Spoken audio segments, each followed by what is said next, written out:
Sorry Guruji, ஒரே ஒரு doubt கேட்டுக்கிறேன். சொல்லுங்க மாமா. ஒரே ஒரு டவுட். இந்த 5th ஸ்டாண்டர்ட்ல வந்து தேக, அது ஃபர்ஸ்ட் எது வரும்? பா வருமா தா வருமா உங்களுக்கு ப்ரொனவுன்ஸ் பண்ணும்போது? தேகவத் வத்பிஹி, தேகவத், அப்புறம் பா வருமா? பா அப்புறம் வரும். அது சம்ஸ்கிருதத்துல பா அது வரும். the full letter when joined தேகவதி, conjunct தேகவதி பர vadbhihi பிரபாப்யதே. vadbhihi தேகவத்பிஹி. ஓகே, அந்த ஈக்கு மாத்திரம் வந்து பாக்கு வரும், தா வந்து ஃபர்ஸ்ட் இதுவா? சம்ஸ்கிருதத்துல கன்ஜங்க்ட் கான்சனன்ட்ஸ் இருக்கு இல்லையா, சம்யுக்த அக்ஷரான்னு சொல்லுவா. when they come together, the the first letter or the first akshara is always presented in its full form, or the half akshara is presented in the full form, the full akshara is presented as a smaller this thing. So the is half, id, bha வந்து ஃபுல்லா வருது. ஆனா the is shown as the காமிச்சிட்டு அப்புறம் ப காமிக்கார். அதான் இப்ப தா ஃபுல்லா வந்திருக்கு, அப்ப வந்து பாதியா சொல்லணும். ஆனா பா வந்து சின்னதா வந்திருக்கு, அது ஃபுல்லா அது வந்து ஃபுல்லா சொல்லணும். எக்ஸாக்ட்லி. அந்த அதோட அந்த வவல் வந்து அந்த சின்னதா இருக்கிறது பாதி இருக்கிறதுக்கு தான் இப்ப வவல் வருமா? because that is the full akshara, that is the full akshara. அது ஃபுல் அக்ஷரம். அப்ப தேகவதி vadbhihi, dehavat bhihi. தேகவத் பிரவாப்யதே. Bihi வந்து அந்த bihi, there is a visarga there, that visarga becomes ra, so dehavatbhir avapyate. தேகவத்தில் avapyate, dehavadbhir avapyate. ra வந்து irன்னு சொல்றோம்ல, so the ra, or when you are saying it together it will become dehavadbhir avapyate, dehavadbhir avapyate அப்படினா. அப்புறம் இந்த இன்னொன்னு, இந்த சம்சயம்ல வந்து சில இடத்துல வந்து ஞாபகம் வரும். எங்க வரும் அந்த ஞாபகம்? அசம்சய, இது வந்து சம்சயம் மா வந்துருது. ஒரு இடத்துல அந்த அந்த மேல உள்ள பிந்து வந்து ஞான சவுண்ட் வரும்னு சொன்னது. அது எப்போ வந்து சைன்ற வார்த்தை when there is a ya, asanshaya actually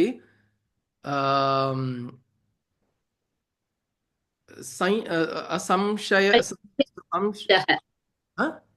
சையம்ய மனச்சித்தக. சையம்ய, correct, that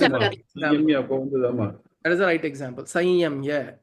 so யாக்கு முன்னாடி அந்த பிந்து வந்ததுனா அந்த மாதிரி வந்ததுனா the in or the im becomes ங்கிற மாதிரி pronunciation வந்துரும். 6th chapter ஆத்ம சையம யோகா சொல்லுவோம். கரெக்ட். தியான யோகம், இன்னொன்னு ஆத்ம சையம். ஆத்ம சம்யமம் வந்து ஆத்ம சம்யம்ய, சம்யம்ய. Correct. Okay okay, thank you. Super, thank you. All right, so 12th chapter, this is called Bhakti Yoga. Arjuna starts with a question. Okay. Oh, he says, evam satata yuktaye. Arjuna uvacha, evam satata yuktaye bhaktastvām paryupasate ye chapi aksharam avyaktam tesham ke yoga vittamaha. So again, context is Arjuna has seen the full Vishwarupa Darshanam, and Bhagavan became big and then he became small, he became normal, he's come back to his normal size and form. Is the normal Madhava, the Krishna that Arjuna knows of. And when he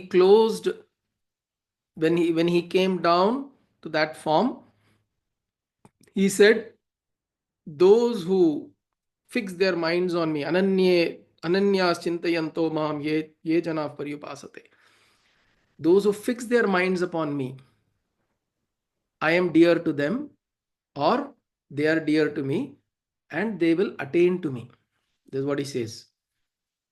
Because he says that what you have received now, Arjuna, is impossible to receive by anybody. Because you have been devoted to me, you have shown such devotion, you have been able to get this as a phala, as the fruit of your devotion to me.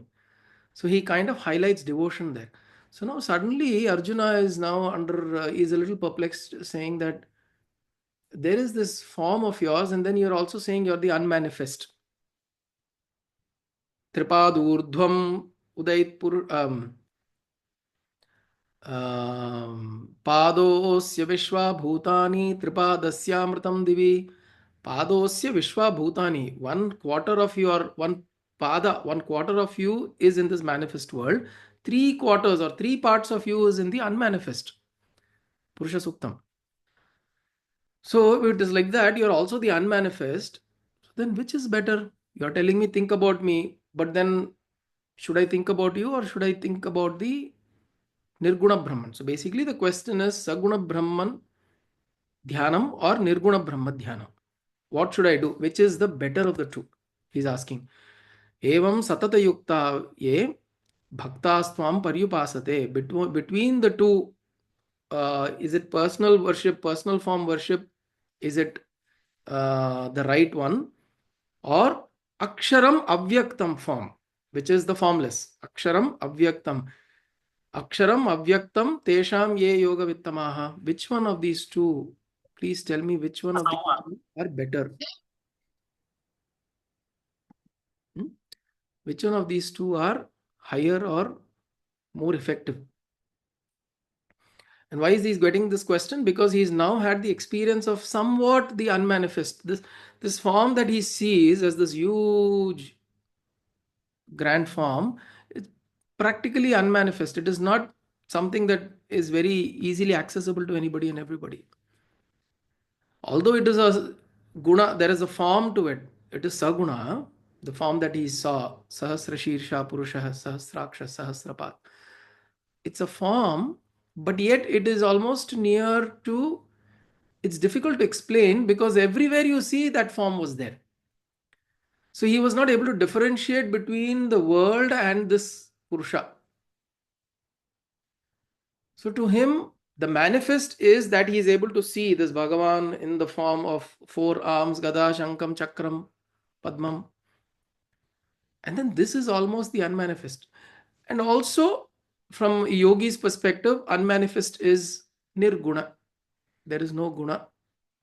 There is no form. There is no quality. There is no particular nature to it.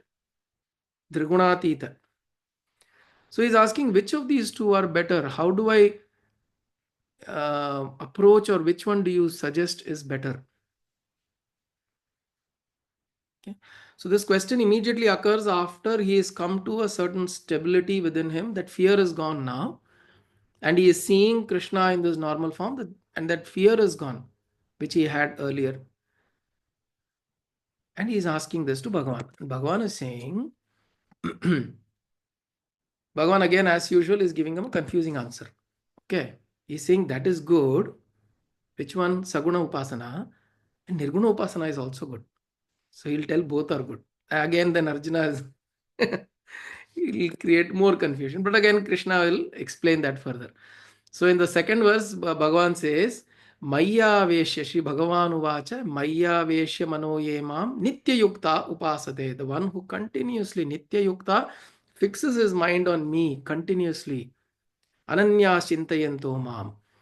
So Nitya Yukta Upasate, Shraddhaya Pariyopetaha, Te Me Yukta Tamamataha.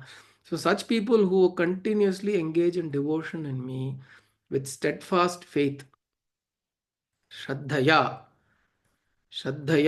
they are situated, they are considered to be the highest, Yukta Tamaha. In my opinion, they are the highest. Okay, so now he is talking about Saguna Upasana. Then he goes to the third verse and he says, Te ye tu aksharam anirdeshyam avyaktam paryupasate sarvatragam achintyam cha kutastam achalam dhruvam sanniyamya indriyagramam sarvatra samabuddhayah te prapnuvanti me mam sarvabhuta hite rataha. So those who are worshipping my nirguna, or those who are established in my nirguna aspect, of truth, which is anirdeshyam, which means cannot be defined. Aksharam, first he starts with yetu aksharam anirdeshyam. Aksharam is cannot be destroyed. I cannot be broken down any further. Aksharam. Anirdeshyam. I cannot be defined. You can't draw definition or contours around me. Can't say that I start here, I end here. You can't do that. Avyaktam. I'm unmanifest. Paryupasate, one who worships this. Then one who sees me as sarvatragam. Achintyam. Kutastham. Unchanging. Achintyam means cannot think of, beyond thought. Kutastham means that which doesn't change, unchanging. Achalam doesn't move. Dhruvam, eternal, always there. Sanatana, Dhruvam. Sanniyamya. How do they, so he's talking about people who perceive me as Aksharam, Anirdeshyam, Avyaktam, Sarvatragam, Achintyam, Kuthastham, Achalam, Dhruvam. The one who sees me, all of this, like imperishable, cannot be defined, beyond manifestation or unmanifest, all pervading, beyond thought, unchanging, unmoving, and always there, eternal. How do they perceive this? By restraining, sanniyamya indriya gramam, by restraining all the senses, they perceive me, indriya gramam, by the senses perceiving me, sarvatra samabuddhayah, sarvatra, everywhere, at all times, in the samabuddhi, which means without any change of the mind doesn't go up and down frequently. Samabuddhayah, in samadhi. Te prapnuvanti mam, they attain to me sarvabhuta hite rataha. Right? Those who are sarvabhuta hite rataha means those who are engaged in the welfare of everybody else, welfare of others, don't think about themselves. They always are in this, they restrain their senses, and their minds are constantly in this vast space that I am, the undefinable. To them, they attain to me. So now what he has said in the first and the second verse, the second and the third. The second, he is saying, those who think about me at all times, engaging in full devotion, I consider them as the highest. The fourth, he says, I'm sorry, keep getting confused. The third and the fourth, he says, so the second one, he says, those who are engaged in saguna upasana, I consider them the highest. Continuously, always engaged in devotion. And then he says, those who are in nirguna upasana, who are associating with me in nirguna form, they attain to me. So in the first one, I consider them the highest. The second one, they attain to me. Okay. So his question was, who do you consider the highest? Which is the best?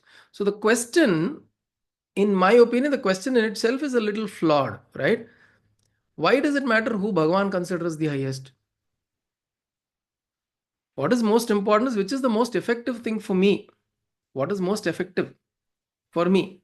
How do I get to a state of samadhi or get to a state of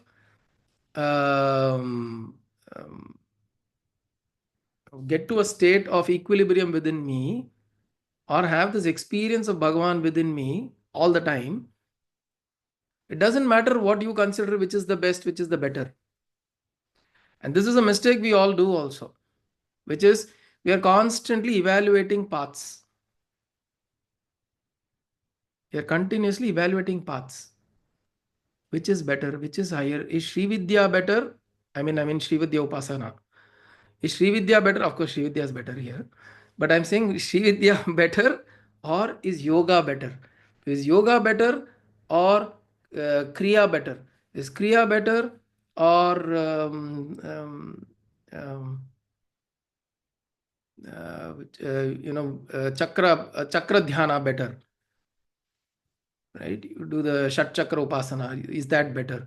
Or you do Kali Upasana. Is that better? Or this Upasana is better? Or is this completely closing your eyes and in complete absorption? Is that better? We continuously keep evaluating these things. Why is that important?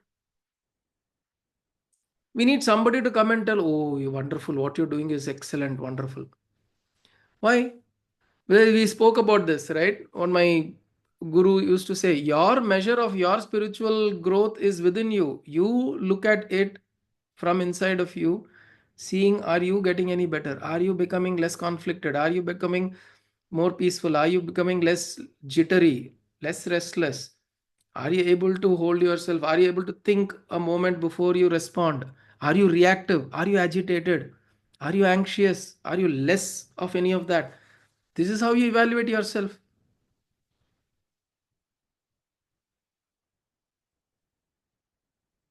If this has not happened, if you have not become more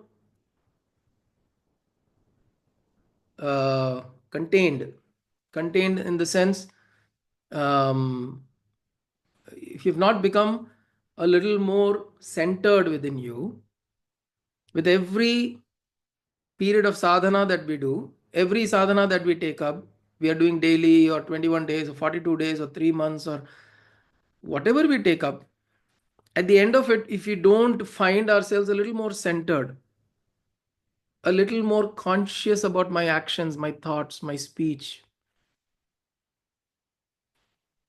then it doesn't matter what path you pick up. You can go to these silence courses, waiting to come out. Right? You come out of the silence course after 10 days or 7 days. You go for silence course and you come out and apadi. Now I can speak. That should not be the idea. Which means you're controlling, you're holding yourself down, you're pressing yourself. No, somehow I have to hold it 10 days. I've heard about these stories. I've not seen this myself. Like people who do these vrata for Sabarimala, 40 days vrata. After finishing and they will not eat meat, they will not drink alcohol, nothing. But after their 40 days vrata, they go to Sabarimala and then have darshan of Bhagavan. While coming down, they start drinking. There are several news articles from local police, etc., saying you can find broken glasses of alcohol bottles and beer bottles and all that. So what is the point of doing this for 40 days? At the 41st day, you're just waiting to explode and go back to the usual ways. So how does it matter what you do? Whether you do Saguna Upasana, you do Nirguna Upasana, you go Talagada, Putti Karna Pottu, whatever we do, it doesn't matter, because at the end of the day, if I'm going to go back to my old ways, then I have not gotten any better. The period that I take up a sadhana is not the period that needs to be impactful. The impact needs to be carried into the rest of my life, rest of my living life. Transformation should happen. This sadhana should yield some kind of transformation. If that is not happening, then what is the point? So, Arjuna is asking this question, and Krishna is also equally giving him a confusing answer. Because see, how can you say which is the right one? And if there are teachers who have gone to say Bhakti is the only marga, those who resonate with it, yes, they should take that. Yes, bhakti is the only marga. Some gurus will say dhyanam is the only marga. You use bhakti, but you get to some kind of dhyanam and then attain to jnanam. That is the only marga. Okay, if you resonate with it, go with it. That's all right. But when you're in bhakti, don't look at the guy in the jnana marga and say, hey, that is not right. Or going in the jnanam saying, "Aiye, this is all small children bhakti." That is not the point. The point is whichever you pick up, or you pick up a mix of both, you do this and that, whatever comes to you through your teaching, your guru, your association, your satsanga, whatever comes to you, and whatever you resonate with, whatever works for you, we should pick that up and do that sincerely. Because the end of the day, the tool or the technique does not matter. Whether you're doing saguna upasana or nirguna upasana, doesn't matter. That is a technique or a tool. What matters is, have you become something different from inside? Has there been transformation? If I have sat through Shivaratri night, dancing and jumping, and the next day I'm going to, uh, it is funny. If people stay through the night of Mahashivratri and next day they have to go to office and they start shouting at other people saying, hey, I was, whole night I didn't sleep. Don't bother me.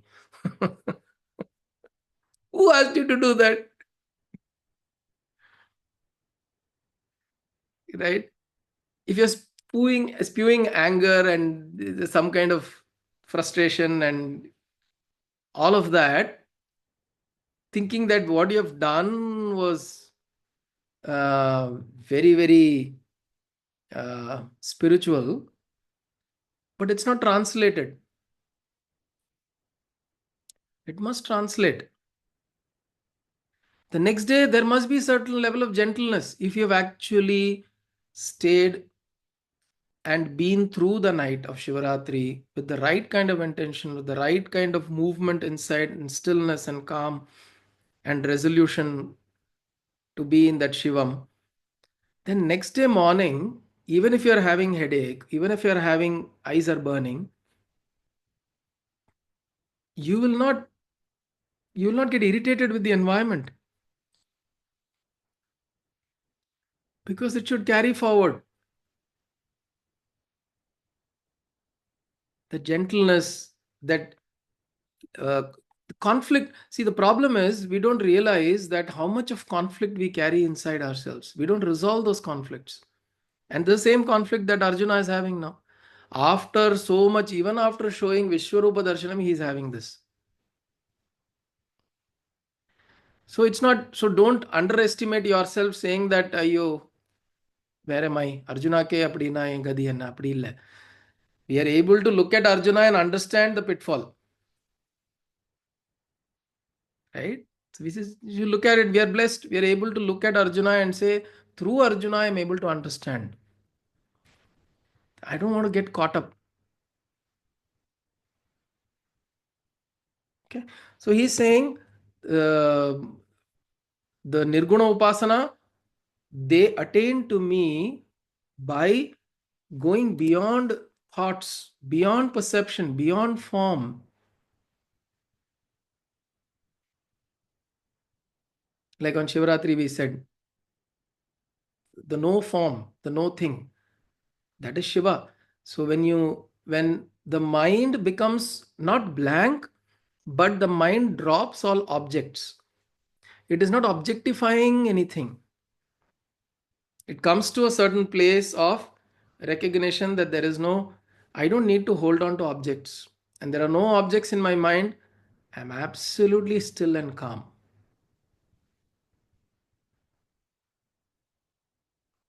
It may appear black, dark, but there is a beautiful joy. You'll have a smile on your face and you're in that complete blankness.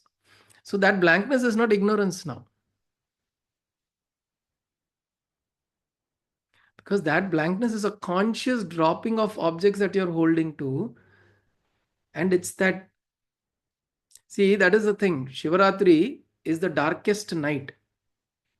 Comes before Amavasya. It's the darkest night. Why is it considered to be holy? When we talk about light, brightness, Jyotihi, Atma is light and all of that, why suddenly darkness becomes so important and so significant? Because when you drop everything, that darkness is there. That darkness is not darkness of ignorance. It is not tamaha. This is the blank screen. Look at it as the blank screen, which has immense potential to become whatever. See, when you have a blank screen, whether it's a white screen or a black screen, whatever you put on it, anything you project on it, it will show. It doesn't have any choice of its own.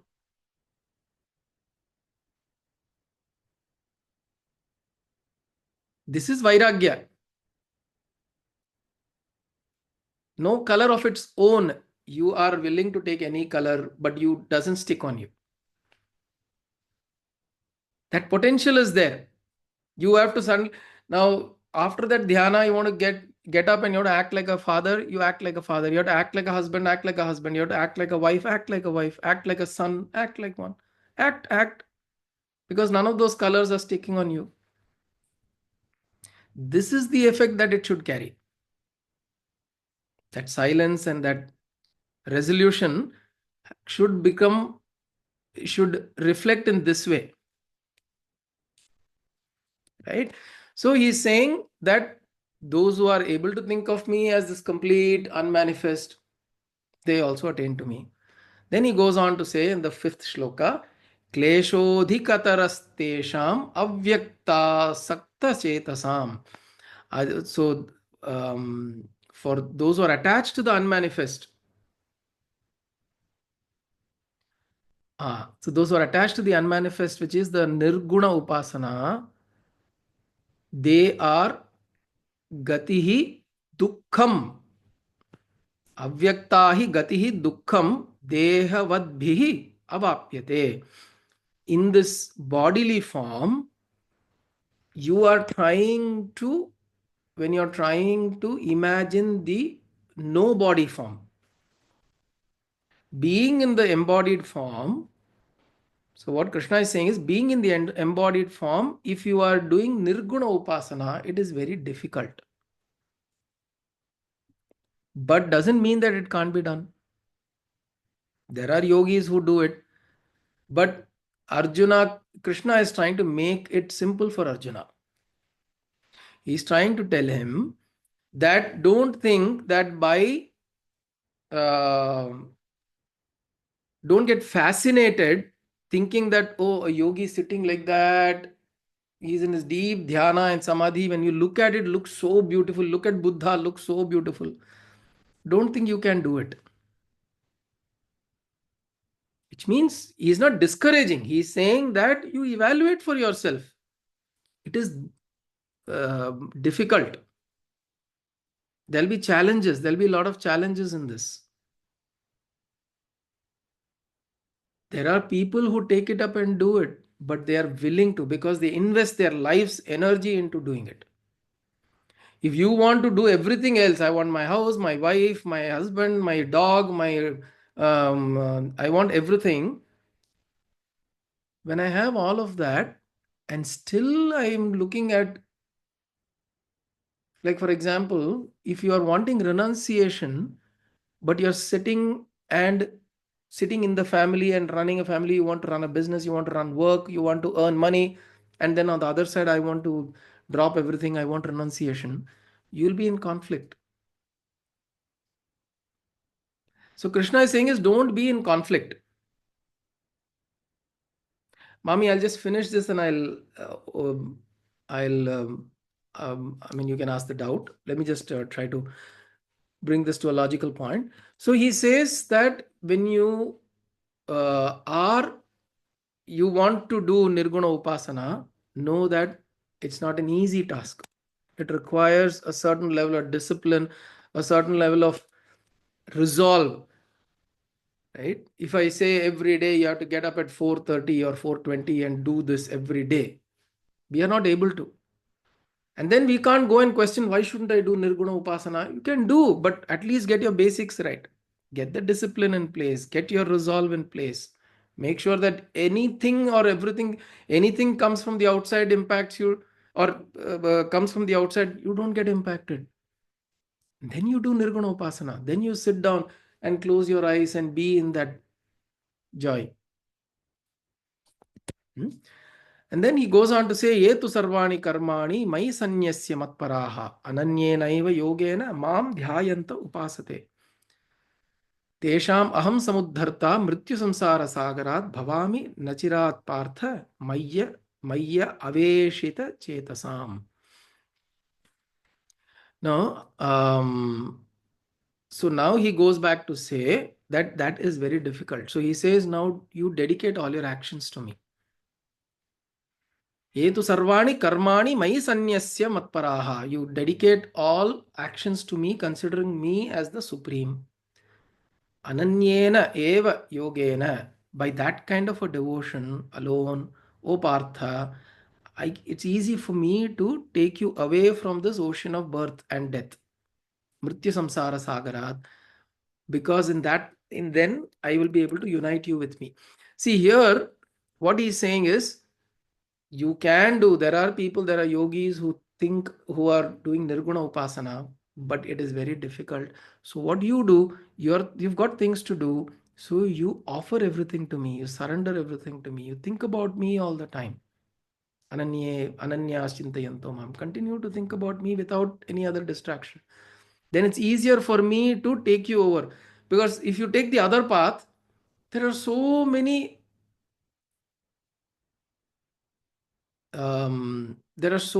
vasanas inside you, you will not know how to control. You will not know how to control. So many emotions, so many vasanas, so many things will come out. Somebody will come and insult you. You will not be able to take. You will be alone suddenly, and then you will not be able to take that.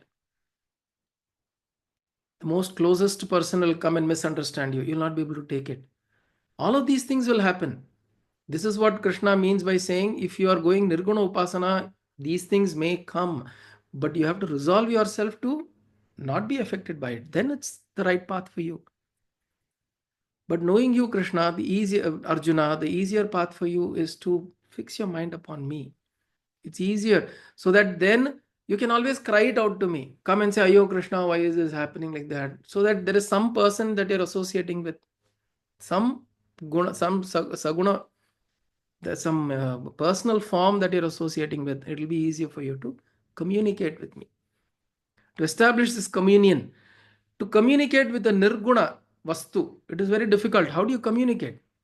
Because Nirguna Vastu does not care about you. Brahman does not care about you. But Krishna cares about you. Krishna loves you. Krishna cares, Krishna looks after you. Brahman doesn't care. From Brahman's point of view, there is Brahman, there is Maya, or there is this whole sheath. After that is creation. It doesn't care. From its point of view, there are volcanoes erupting, it doesn't care. There are floods happening, it will not care. There are millions of people die, it will not care. There are 200 million people are born, it will not care.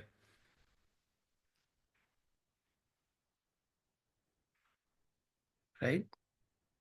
Best way to look at it is, in a dream, what happens at the end of the day when you're awake? Do you care really what happened in the dream? You don't. You don't go chasing after the dream.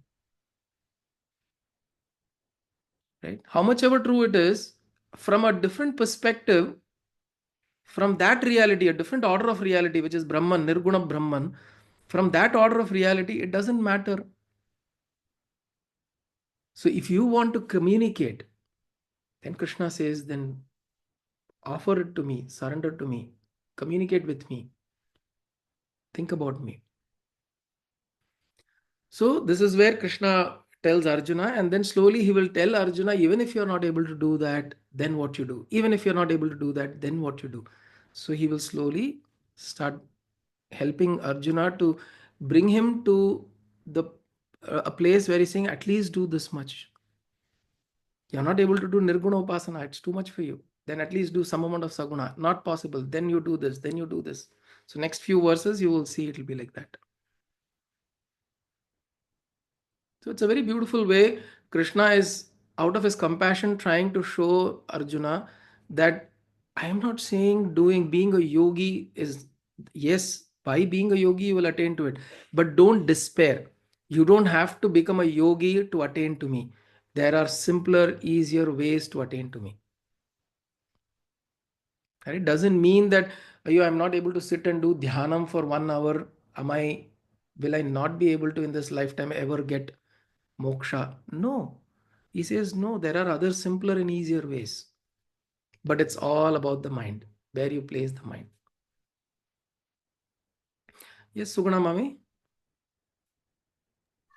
அன்னைக்கு ஒரு நாள் நீங்க formless சொன்னேன் இல்லையா, like நம்மள பாத்துக்கணும், மிரர்ல தான் பார்க்கணும். So that way it is we are formless. இன்னைக்கு ஏதோ ஃபார்ம் பத்தி சொன்னேன். I don't know whether I'm asking the question properly. அந்த formless அதை எப்படி ரிலேட் பண்றது கொஞ்சம் சொல்றீங்களா? What the question is, do I pray to the Lord in form, which is I see Krishna in the form. This is the form of Krishna, Pitambara, flute, peacock feather and all of that. Do I worship him in the form, or do I worship as this Parabrahman, which is unthinkable, beyond form and all of that? How do I perceive Bhagavan? That is the question. Okay, thanks. Okay, then how do about our own form? Our own form. Okay, so the context that I mentioned about our form was to get a glimpse about what really form is. Form is just a figment of your imagination. That is what I was pointing to. I was saying form is in the mind.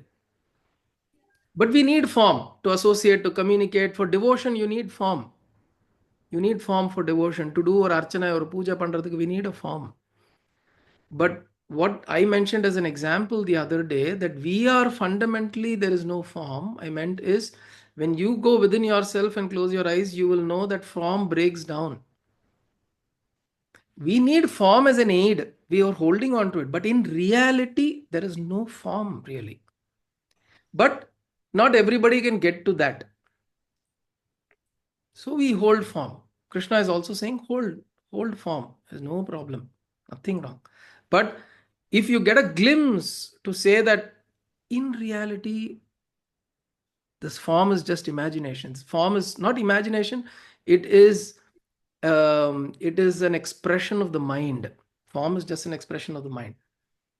What you see yourself, you don't see yourself as form at all. It was from that context, Mami.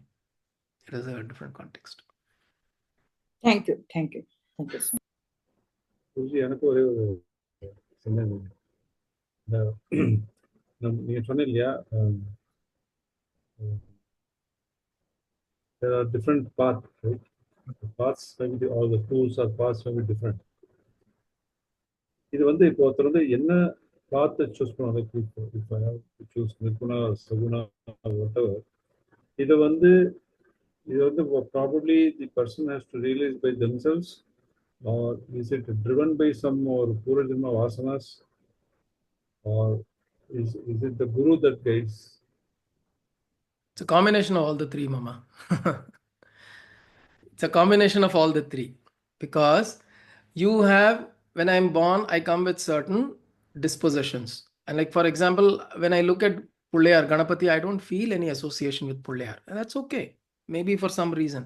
But when I look at Shiva or look at Narayana or look at Devi, I have some. Or somebody like Meeraji says, when I look at Murga, I get that feeling. Each one, you don't know why you get that. That is one. So definitely, what is your Purva Janma, whatever you're carrying in terms of your vasanas, that will have a bearing in terms of what is your disposition. Some people would have done a lot of sadhana in terms of meditation in the previous Janma. Here in this Janma, when they're even young, they're able to sit and quietly sit and meditate. Naturally, it will come to them because of that. So definitely this. Second thing is in terms of Should we take this or that? Will a guru guide? Yes. So there are definitely cases where the guru will guide and suggest and say that you pick this up, you do this, that, and the other, knowing the individual, knowing what is the context, etc. The guru will guide, and then we pick up and then we do that. And as I said, a lot of times the guidance for a period of time, it'll come. You do this for this mandala, this period, you do this, that, and the other. And then there are some upadeshas which are for lifelong. Some people would have seen Mahaperivya once in their life and they would have told that, okay, you chant this mantra throughout your life. Right? So then so that the guru, in whatever form, that can happen. The other thing with the guru is also you possibly get that a few instructions from the guru, guiding. After a certain point, you will not need the guru to tell you from the outside. You will become sensitive to see events of your life, will feel like your guru is giving you an instruction. Right? You'll find a book suddenly, you'll find some upanyasam you'll hear, some word you will get, some this thing will happen. And it will feel just right to pick that up and do that. So that goes to the question saying, do we go on our own? There are cases, yes. But which is important, as I always tell, that we should not jump into too many very intense kind of sadhana. No. The general sadhana that is there, particularly with love, with devotion, with bhakti, we do some chants, some dhyana, mantra, japa, and all of that. This we can continue to do. Right? And then, so you've said guru might not be even a human. Correct.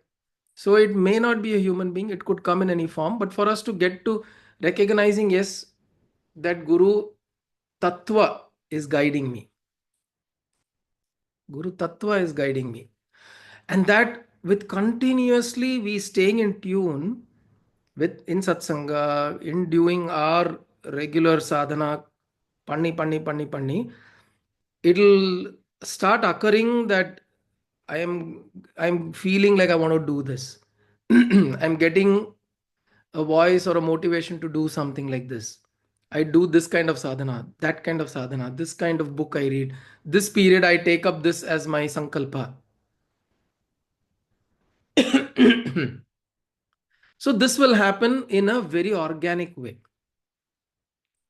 And then there are people who definitely see today what has happened, Mama. The problem is also there are so many gurus around. Earlier, it was a little, you had very specific areas, places where we go and we get associated with a guru and then it continues, journey goes on for a while. But nowadays it's become so freely available. It's become like a market, right? So we don't know which to pick, what to go, whichever. But as I always say, it doesn't matter as long as the intention remains right. There'll also be a possible at some point if your intentions are right and then the synergy or the energy doesn't match with the guru will drop for you. This will also happen. Because after a certain point, that guru is not sufficient or enough or for you. Probably another kind of a teacher will appear, maybe in a different form and whatever. And then your journey will go from there. But the important thing is our own sankalpa, our own intention. And these will start blossoming in front of us through events, situations, people. Right? So it's a journey, Leah. So that way we continue to be in this with the right kind of intention and with the right kind of intensity also. Right? If we loosen and slack, saying, okay, let somebody come and tell, then that will also not go in the right way. Which is why this is also important. We are preparing ourselves is the most important thing. My guru's guru, Swami Shivananda, had one glimpse of his guru. His guru came, he gave him Diksha, he gave him Sannyasa, and then his guru went off. Because Swami Shivananda was ready. So what did he do before the guru came? He just prepared himself. So all we have to do is just prepare ourselves. The preparation that we do to be receptive is the only thing we do through all these processes. And then the glimpses of the Guru come from different forms, different places. Suddenly one, out of no this thing, someone, you will go into some mela like this, a Kumbh Mela or some place we will go, somebody will be there, somebody will say, you will hear some mantra, you will feel like chanting that mantra. This happened to us during the Odisha Yatra also, right? We just felt like chanting a certain mantra, and then we all chanted that mantra. It was reverberating, so beautiful. I don't know if Gayatri remembers Chatiya Jagannath. So we were like, how many? We're about 20 people. We were just chanting that mantra, and that in that whole temple precinct, we were just chanting that mantra continuously. Just felt that that's the right mantra for that space. It just happened, and we all started chanting. And those who picked up, they picked it up.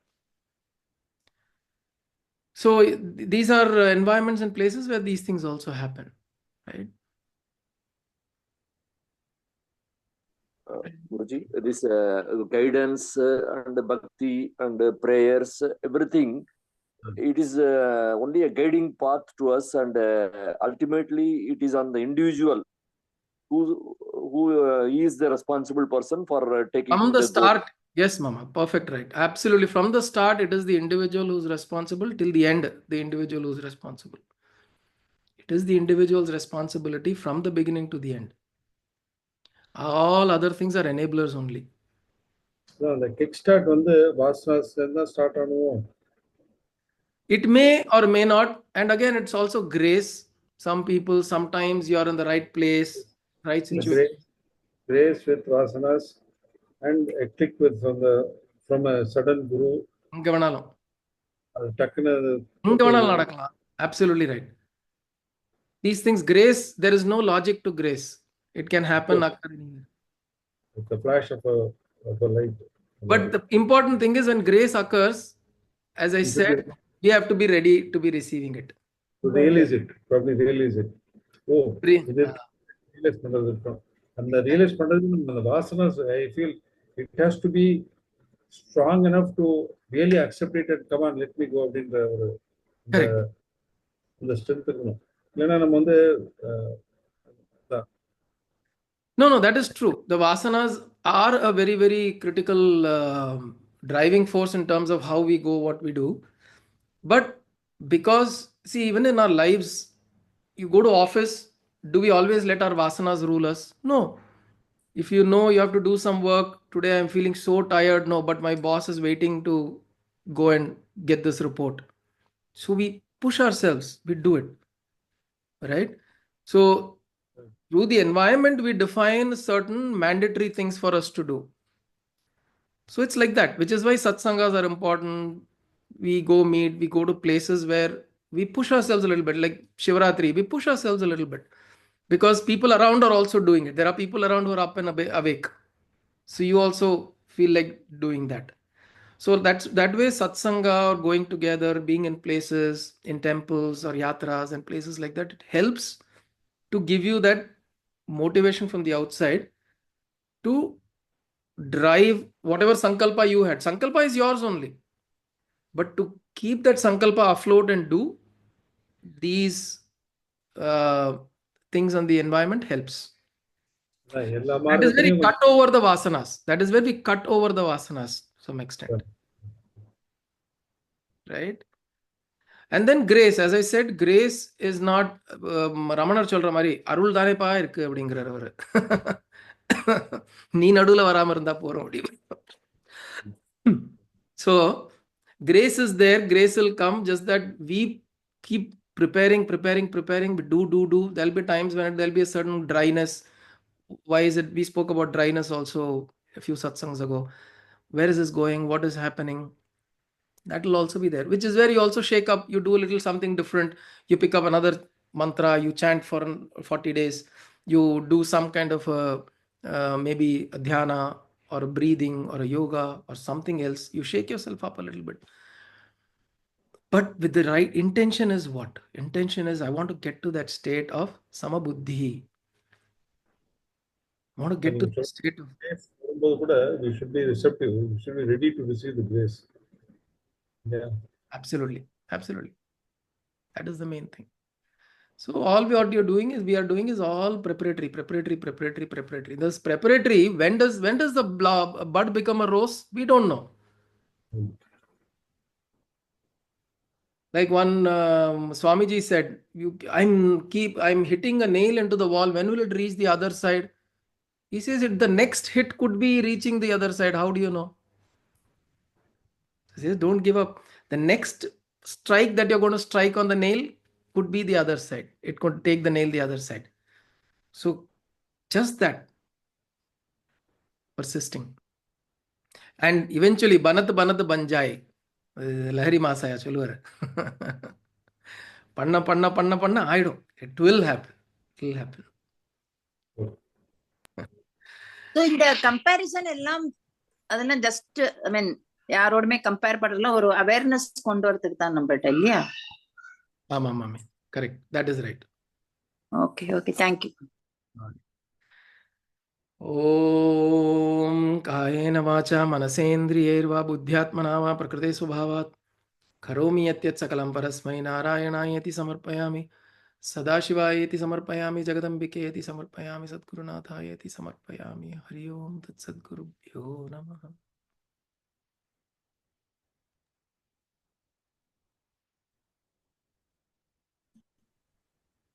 Deva. Thank you.